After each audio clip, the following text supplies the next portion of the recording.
May pila po! Yan ang madalas na linyahan kapag may sumisingit sa pila. Hi, good morning. Gaya sa stall na ito kung saan ang tiramisu cake dinudumog. I-order ko na lang po pero one slice lang po. Pero bahagyang naantala ang pagbebenta nang ang lalaking ito bigla raw sumingit sa pila. Bida pa raw niya.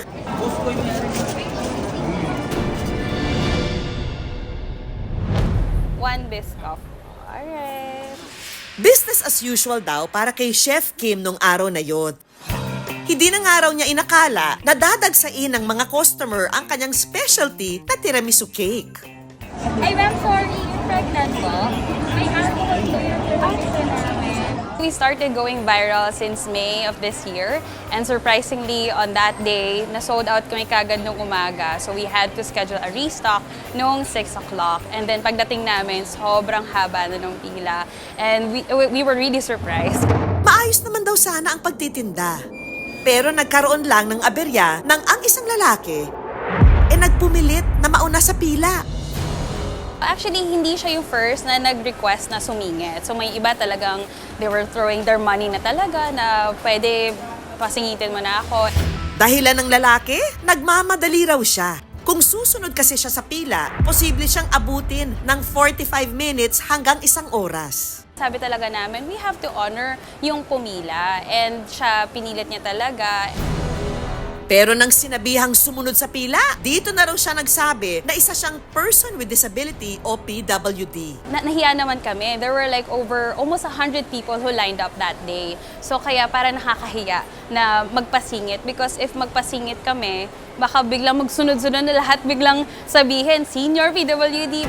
I-order ko na lang po pero one slice lang po. Bulk order din daw ang gusto niya. Pero dahil sa limitadong supply at dami ng customer, hindi niya raw agad ito napagbigyan. Dito na raw tila nanakot ang lalaki at sinabing,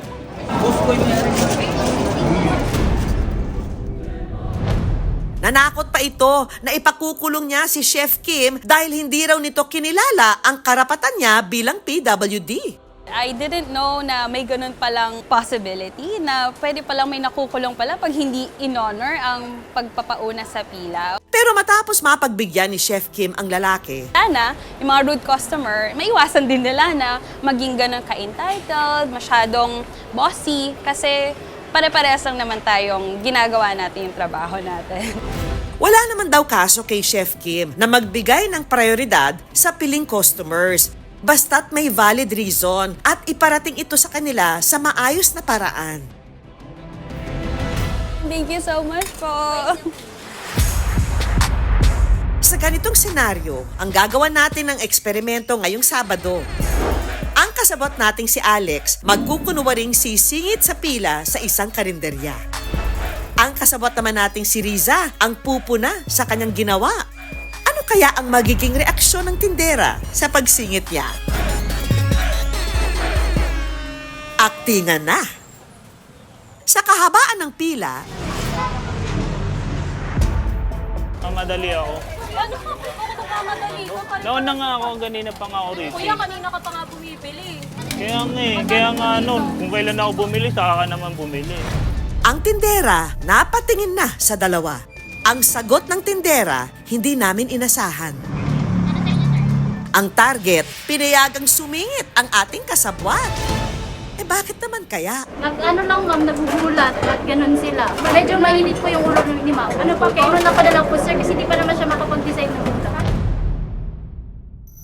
Sa pangalawang subok natin ng eksperimento, lipat naman tayo rito sa isang paresan. Magiging matagumpay kaya? Roll the good news camera! Ate, magkano pare? 5-5 po, with rice.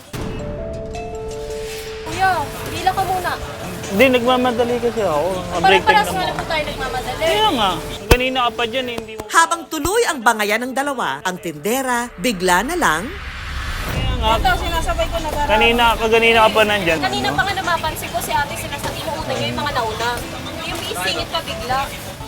sabay na ngang ginawa ang order ng dalawang kasabwat. Dahil sa dami ng customer, hindi na ito nagpa-interview pa. Sa huli huling eksena, dito naman tayo sa pila ng jeep sa isang terminal sa Cubao. Sa pagkakataong ito, si Riza naman ang sisingit sa pila at ang kasabot natin na si Elaine naman ang kunwaring magrereklamo sa ginawa niya. Makakalusot kaya si Riza? Nakita mo ba? Nakapila kami rito. Bakit sumisingit ka? Eh, nagmamadali po ako eh. Kailangan ko lang po talaga. Kailangan ko lang po talaga magmadali ngayon. Sa resa tayo nakapila dito ha. Bakit sumisingit ka? Eh, kailangan ko nga po magmadali. May hinahabol po ako. Ang ilang mga pasahero, hindi na pinuna ang pagsingit ni Riza. Sa halip, mukhang umiinit ang ulo sa bangayan ng dalawa. Kailangan ko na nga po sumakay. Ginagawa niya. Hindi na ganda yan eh. Ay, Sumisingit kayo na sumisingit eh. kailangan ko nga po kasi. Hanggang sa ang lalaking ito, bigla na lamang itinulak paloob si Riza sa jeep. Pagsakay ng lalaki, lumarga na ang jeep. Kaya lipat na tayo sa ibang nakaparada. Sa huling salang, mga estudyante naman ang bida. Hoy, miss, teka.